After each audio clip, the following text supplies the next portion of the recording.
नमस्कार दोस्तों, हर बार की तरह मेरे साथ एक ऐसे मेहमान हैं जो प्रदेश की नब्ज़ जानते हैं और प्रदेश की राजनीति में उनका अच्छा रसूख है। मेरे साथ विनोद चमोली जी हैं। चमोली जी, आप किस तरह देखते हैं इस समय जो घटनाक्रम चल रहे हैं प्रदेश में? काफ़ी हद तक ऐसा लगता है कि चीज़ें बटी बटी सी लग रही हैं, लोग एक दूसरे पर अलग अलग तरीके के आरोप लगा रहे हैं, पहाड़ मैदान हो रहा है। कहीं ना कहीं हमें इस तमाम चीज़ों को रोकने की ज़रूरत है। आप किस तरह देखते हैं इसे?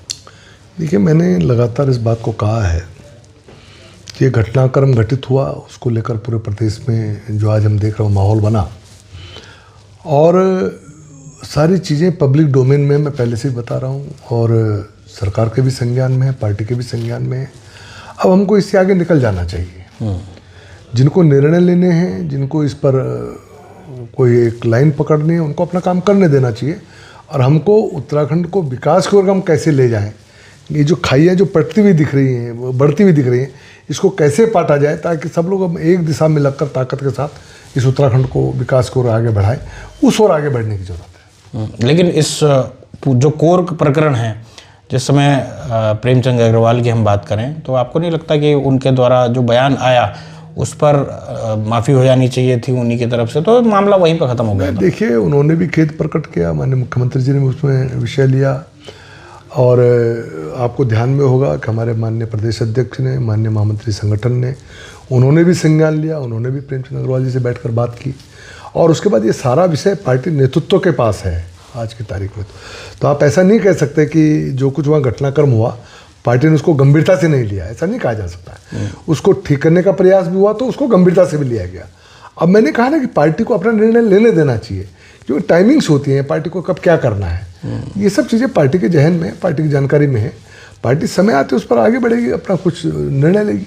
नहीं, क्योंकि आप राज्य आंदोलनकारी भी रहे हैं और क्योंकि प्रेमचंद अग्रवाल भी आपके साथ उन्होंने राजनीति वो की है, आपको क्या लगता है? क्योंकि पहाड़ के लोगों का बहुत नाराज़गी है उनको लेकर, तो क्या आपको लगता है कि सच में उतनी नाराज़गी होनी चाहिए या फिर पहाड़ के लोगों का दिल बड़ा करके उनको छोड़ देना चाहिए? देखिए, बात छोड़ने और लपेटने की नहीं है। कुछ समय भी होता है, कुछ घटनाक्रम लगातार कई दिनों से ऐसे होते चले आ रहे हैं जिन्होंने इस चीज़ को बहुत ज़्यादा आगे बढ़ा दिया। उचित होता कि वहीं उसको थाम लिया जाता, संभाल लिया जाता, लेकिन वो समय से संभला नहीं, तो आज ये परिस्थितियाँ बनी हुई हैं। जहाँ तक भारतीय जनता पार्टी की बात है, तो भारतीय जनता पार्टी में निश्चित तौर पर उनकी भूमिका रही है, वो पार्टी के कार्यकर्ता हैं। और जो संघर्ष पार्टी को आगे बढ़ाने के लिए हुआ, तो सब लोगों ने साथ मिलकर संघर्ष किया, तो पार्टी आज यहाँ पर खड़ी है, तो उसको कोई नकार नहीं सकता है। लेकिन जो कुछ भी हुआ उसको भी स्वीकार नहीं जा सकता है, उसको भी नहीं स्वीकारा जा सकता है। तो मेरा एक यही कहना है कि अब जिनको इस पर निर्णय लेना है उनको निर्णय लेने देना चाहिए। अब इसको बहुत आगे नहीं खींचना चाहिए, मेरा ऐसा मानना है। और वातावरण न बिगड़े, ये हम सब की जिम्मेदारी है। देखिए, उत्तराखंड में निश्चित तौर पर हम पहाड़ के लोग हैं, हमारी अपनी अस्मिता है, हमारी अपनी पहचान है। गाली खाने के लिए ना पहाड़ी पैदा हुआ ना देसी पैदा हुआ है, वो चाहे किसी समाज का हो। सही बात। गाली खाने के लिए कोई पैदा नहीं हुआ, और किसी को गाली देने का अधिकार नहीं है। ये होना ही नहीं चाहिए, चाहे वो सदन हो चाहे सदन से बाहर हो।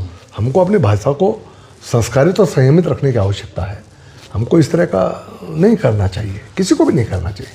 लेकिन मान लो कहीं पर स्लिप ऑफ टंग हो गया, कोई ऐसा विषय आ गया, तो उसको आगे बढ़ाने के बजाय उसको संभालने का प्रयास करना चाहिए। और वर्तमान समय में सभी लोगों की जिम्मेदारी है कि हम अब उत्तराखंड को, ये जो बढ़ती हुई खाई है, इसको पाटें और उत्तराखंड को विकास की दिशा में आगे बढ़ाएं। तो आपको लगता है, और ये भी बात सही है कि जो जिस पे ज़्यादा फोकस होता है, जैसे मंत्री हो गए, विधायक हो गए और राजनीतिक लोग हो गए, उनको थोड़ा और ज़्यादा सही। मैंने कहा ना, हम समाज में थोड़ा आगे निकले हुए लोग माने जाते हैं, क्योंकि जनप्रतिनिधि ने चुनाव लड़े, लोगों ने चुनाव जिताया, तो हमारी जिम्मेदारी भी उतनी अधिक हो जाती है और हमसे उतनी अपेक्षाएं भी होती है लोगों को। सही बात। तो लोगों की अपेक्षा पे अगर हमको खरा उतरना है तो हमको संयमित तो रहना ही पड़ेगा, संस्कारित भी रहना पड़ेगा। हमारा आचरण शुद्ध होना चाहिए ताकि वो अनुकरणीय हो।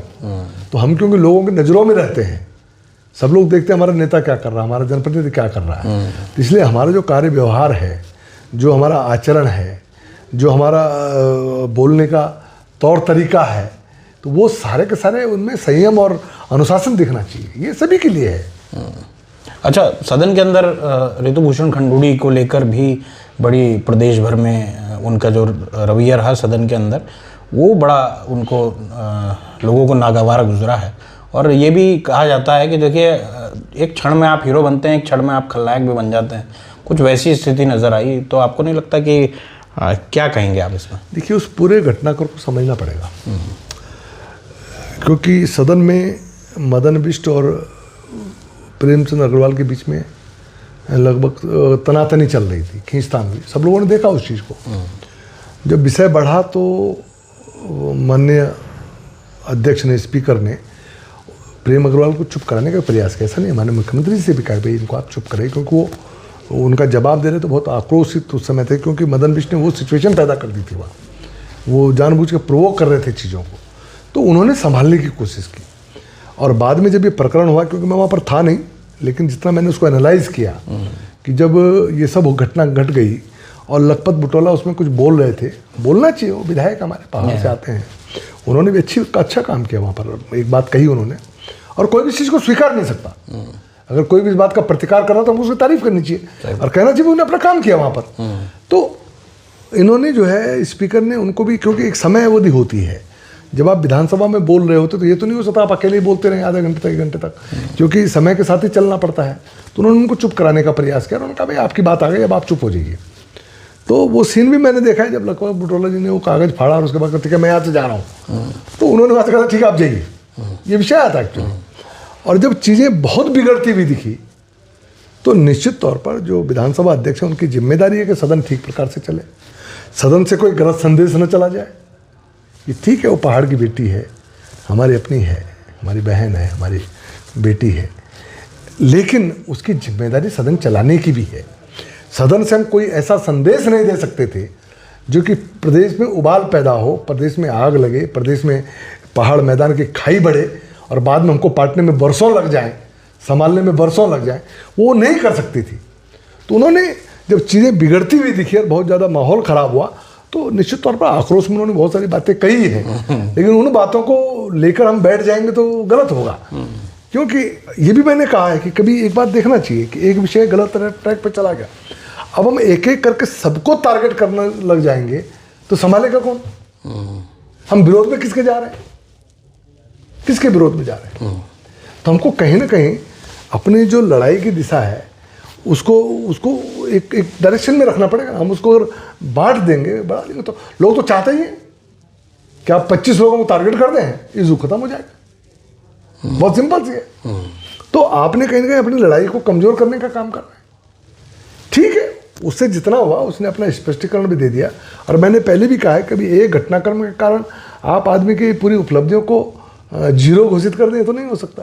सही बात। उनके परिवार की भूमिका रही है, उनके पति की भूमिका है, उसकी अपनी भी भूमिका रही है, तो उसको हम एकदम से नकार नहीं सकते उस चीज़ को। ठीक है, किसी पॉइंट पर अगर कुछ हुआ है, कुछ गलती भी हो गई है, आक्रोश में कोई बात आ गई, या उस दायित्व को निभाते हुए उनको लगा कि मुझे ऐसा करना इस समय के लिए ठीक रहेगा, तो उसको लेकर हम उनके पद की गरिमा को समझते हुए, सदन की उस परिस्थिति को समझते हुए, तब हमें आकलन करना चाहिए। आपको लगता है कि हो सकता है कि जो एक रिएक्शन था वो फ्रैक्शन ऑफ सेकंड का जो आक्रोश में, क्योंकि जब सदन में अफरा तफरी मच गई और कोई बड़ा विवाद ना हो जाए, वहाँ मैन हैंडलिंग की नौबत आ रही थी, अगर वो संभलता नहीं तो वहाँ हाथापाई तक की नौबतें आ सकती थी ऐसे माहौल में, और वो मेरे ख्याल सदन की ज़्यादा खराब स्थिति होती, पूरे देश और दुनिया के सामने उत्तराखंड बदनाम होता, उत्तराखंड की मजाक बनता। तो वो स्थिति को संभालने के लिए एक अध्यक्ष के पास क्या चारा है? स्वाभाविक बात थी, वो सब बातें उन्होंने कही, वो स्वाभाविक तौर पर उनकी मजबूरी थी वहाँ पर वो बात कहनी, लेकिन वो ऐसा ही सोचती है ऐसा मेरा न मानना नहीं है। भाई जनरल खंडूड़ी की बेटी पहाड़ के बाहर कैसे सोच सकती है, ये उत्तराखंड का कैसे सोच सकती है? कोई सोच सकता है क्या इस बात को? मैं तो सपने में भी नहीं सोच सकता कि एक फौज का जनरल जिसने पूरे देश को सेवाएं दी हों, 35 साल सेना में, उसके बाद जो हमारा मुख्यमंत्री रहा हो, केंद्रीय मंत्री रहा हो, जिसने बहुत कुछ इस उत्तराखंड को दिया हो, एक ऐसे व्यक्ति की पत्नी जो हमारा कैबिनेट सेक्रेटरी हुआ हो, पहाड़ का आदमी। अरे जब आईएएस हुए होंगे तो सोचो ना कितने आईएएस होते रहे होंगे पहाड़ के, उस समय तो पहाड़ का मान सम्मान तो बढ़ाया होगा ना। उसके बाद इतने लंबे सेवा काल में बिल्कुल ब्लॉटलेस होकर एक कैबिनेट सेक्रेटरी के रूप में उन्होंने सेवाएं, कोरोना जैसे महामारी में इस देश को संभालने का काम प्रधानमंत्री के साथ उनके पति ने किया, कोई छोटी बात तो नहीं है। तो इन सब चीज़ों को क्या, उनकी भूमिकाओं का एक इंस्टांस को लेकर हम सबको नजरअंदाज कर देंगे क्या? तो हमको थोड़ा सा बड़ा होकर सोचना पड़ेगा, अपना समझ कर सोचना पड़ेगा।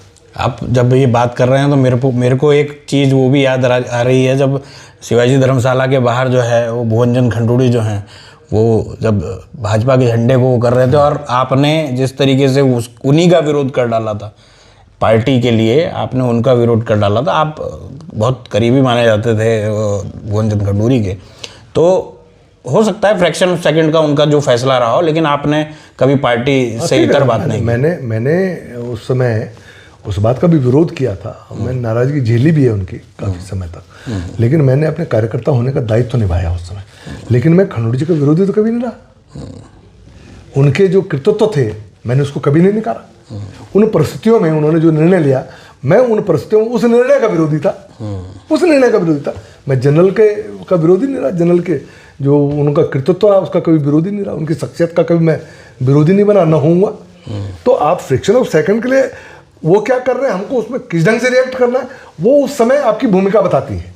लेकिन इसके कारण आप चीज़ों को बिल्कुल डिरेल कर दें, गलत डायरेक्शन ले जाए, तो उससे प्रदेश को नुकसान होता है। अच्छा, क्या मंत्रिमंडल विस्तार हो रहा है? क्योंकि अभी दुष्यंत गौतम का भी एक बयान आया है कि भाई इस पे जो है वो केंद्रीय आलाकमान कुछ फैसला लेगा, लेकिन क्या आपको लगता है कि क्या सच में होने जा रहा है, या फिर ऐसा तो नहीं कि इस मामले को ख़त्म करने के लिए बीजेपी ने एक शगुफा छोड़ दिया? देखिए, मेरी इस संबंध में अभी कोई बात तो कहीं हुई नहीं है, ना मैं करता हूँ, लेकिन मेरा अनुभव यह आ रहा है, खैर 2-3-4 महीने में एक बार ये मामला चलता है और उसके बाद ये फिर स्लो डाउन हो जाता है, ख़त्म हो जाता है।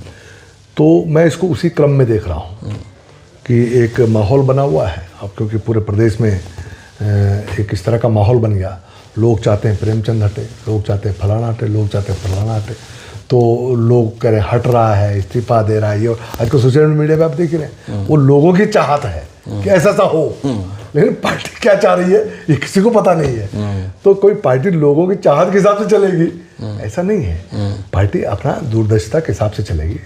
आगे चलकर 2 साल में हमारे चुनाव आने हैं, क्या हमारे लिए करनी है क्या नहीं है, पार्टी उसको दृष्टिगत होकर चलेगी। पार्टी इस तरह के पुल एंड प्रेशर से गवर्न नहीं होती है, पार्टी एक लंबा विजन लेकर अपने निर्णय लेती है। तो मैं समझता हूँ ये इस माहौल का परिणाम है कि जो इस तरह की बातें चल रही हैं। आपको नहीं लगता कहीं ऐसा तो नहीं है कि जो ये चर्चा पहाड़ भर में हो रही है उसकी चर्चा दिल्ली में हो ही नहीं रही है? संभव हो सकता है। कई बार हमें बहुत कुछ सुनते हैं, वहाँ जाते तो वहाँ कुछ पता ही नहीं चलता, वहाँ कुछ होता ही नहीं है, कुछ होता ही नहीं है। तो ये भी संभव हो सकता है। हाँ, ये ठीक है, अभी हमारा संगठन पर्व चल रहा है, संगठन के चुनाव हो रहे हैं, आगे चल के प्रदेश के अध्यक्ष का भी चुनाव समय से होना ही होना है। वो एक है पॉइंट जहाँ पर कि निर्णय होना है, वो महीने भर के अंदर वो निर्णय कहीं ना कहीं होना है। वो किसका होगा क्या होगा ये पार्टी का लुकआउट है, लेकिन वो एक निर्णय है जो मुझे लगता है पेंडिंग है, जिस पर होना ही होना है, बाकी को तो हवा में। अच्छा, दूसरी बात ये है, आपने जिसकी बात कही कि भाई प्रदेश अध्यक्ष का वो लेकर होना है, क्योंकि जैसा मेरा अनुभव है इस बार एक ब्राह्मण चेहरा जो है वो गढ़वाल से ढूंढा जा रहा है। महेंद्र भट्ट तो हैं ही, और उसमें एक चेहरा आपके लेकर भी प्रदेश अध्यक्ष के रूप में कई बार बातें आई हैं। आपको एक बार पहले भी ये चर्चाएं थी कि भाई विनोद चमोली प्रदेश अध्यक्ष बन रहे हैं, हालांकि उस समय फिर महेंद्र भट्ट बने। क्या किस तरीके की स्थिति देखते हैं आप प्रदेश अध्यक्ष के रूप में? और क्योंकि आपको पार्टी ने बहुत कुछ दिया है, आप केवल नगर पालिका अध्यक्ष के पार्षद के बाद तमाम नगर पालिका अध्यक्ष, फिर मेयर, फिर उसके बाद जो है विधायक, अब किस तरह देखते हैं, मंत्री या फिर प्रदेश अध्यक्ष, क्या आपको ज़्यादा सूट करता है? देखिए, मैंने सोचना बंद कर रखा है। पार्टी ने मुझे 6 चुनाव लड़ाए, जनता ने मुझे 6 के 6 चुनाव जिताए, कार्यकर्ताओं ने मुझे 6 के 6 चुनाव जिताए। अगर मैं अपने जीवन को देखता हूँ तो मैं उससे बड़ा संतुष्ट हूँ, और पार्टी ने मुझे बहुत कुछ दिया, पूरा मान सम्मान दिया है, इसलिए बहुत ज़्यादा अपेक्षाएं लेकर मैं नहीं चलता हूँ। अब पार्टी जो निर्णय लेगी मैं समझता हूँ संगठन के हित में लेगी, क्योंकि जो संगठन अभी गठित हो रहा है, अगला विधानसभा चुनाव इसी संगठन के मातहत होना है, पंचायतों को चुनाव होना है, तो पार्टी अपने आगे के कार्यक्रमों को देखकर ही कोई निर्णय लेगी, ऐसा मेरा मानना है। और जो निर्णय होगा अच्छा ही होगा। नहीं तो आपकी कुछ तो एस्पिरेशन होगी कि भाई अगर प्रदेश अध्यक्ष बना दिया तो ठीक है, मंत्री बना दिया तो ठीक है, कुछ भी मेरी एस्पिरेशन नहीं होती हैं। हाँ, मेरा ये जरूर रहता है कि जो भी काम मुझे सौंपा जाए उसमें मैं अपना 100% दे सकूं, बेस्ट से बेस्ट दे सकूं, वो मेरा काम होता है। पार्टी को किस रूप में मेरी भूमिका तय करनी है ये पूर्णतया मैं पार्टी को समर्पित हूँ, ये उनके हाथों में है। मैं विधायक के रूप में काम कर रहा हूँ, मैं इसमें भी संतुष्ट हूँ। नहीं तो क्या इस बार क्या ब्राह्मण चेहरा तो आएगा गढ़वाल से, ऐसा कुछ है? तो अभी भी तो ब्राह्मण चेहरा है। हाँ। और मैं तो कहता हूँ इतनी बड़ी पार्टी में ब्राह्मण, ठाकुर, मैदान, पहाड़ ये बहुत ज़्यादा नहीं सोचना चाहिए। संगठन के लिए जो उपयुक्त है, जो संगठन को बढ़िया ढंग से कैरी करके ले जा सकता है आगे, जो पार्टी को आगे मजबूत कर सकता है, वो चेहरे आने चाहिए। हमने जो बांट दिया पूरे पहाड़ को, कहीं ठाकुर में, कहीं पंडित में, कहीं मैदानी में, कहीं कुमाऊं में, कहीं गढ़वाल में, यही उत्तराखंड का नुकसान हो रहा है। हमको काबिल लोगों की ओर जाना चाहिए। ऐसे तमाम लोग हैं, जब उत्तराखंड राज्य नहीं बना था और उत्तराखंड राज्य की लड़ाई लड़ी जा रही थी, डॉक्टर नित्यानंद जी हमारे संघ के प्रचारक रहे। डॉक्टर नित्यानंद जी की बहुत बड़ी भूमिका का थी कि भाई पूरे संगठन को इस राज्य के निर्माण के लिए आगे लाना है, इस संघर्ष में आगे लाना है। तो वो तो पहाड़ के नहीं थे, लेकिन उन्होंने पूरा जीवन खपा दिया पहाड़ों में। तो ऐसे बहुत सारे लोग हैं जो हो सकता है पहाड़ के नहीं होंगे, पहाड़ में पैदा नहीं हुए होंगे, लेकिन वो भी पहाड़ का हित चाहते हैं, वो भी हमारे उत्तराखंड का हित चाहते हैं, वो भी हमारे संगठन का हित चाहते होंगे। तो ऐसा इसका बंटवारा करना छोड़ देना चाहिए, मेरा ऐसा मानना है। लेकिन ये तो राजनीतिक दल, आपके राजनीतिक दल ही तो करते हैं, और कौन कर रहा है? करते हैं ना। हाँ। अगर वो सोच से ऊपर उठ जाए तो बहुत बड़ी बात हो जाएगी, बहुत अच्छा हो जाएगा। तो ये थे विनोद चमोली जी, जिन्होंने अपनी कई बातों को इस पूरे उसमें रखा, और वैसे भी काफ़ी आक्रामक नेताओं में से माने जाते हैं विनोद चमोली जी। और अब हाल में बहुत कुछ होना है, मंत्रिमंडल विस्तार होगा नहीं होगा वो तो अलग बात है, प्रदेश अध्यक्ष तो बदला ही जाना है। तो अब देखना दिलचस्प होगा कि किस किरदार में जो है विनोद चमोली जी दिखते हैं। तो वो मिलते हैं अगले किसी वीडियो में, तब तक के लिए नमस्कार।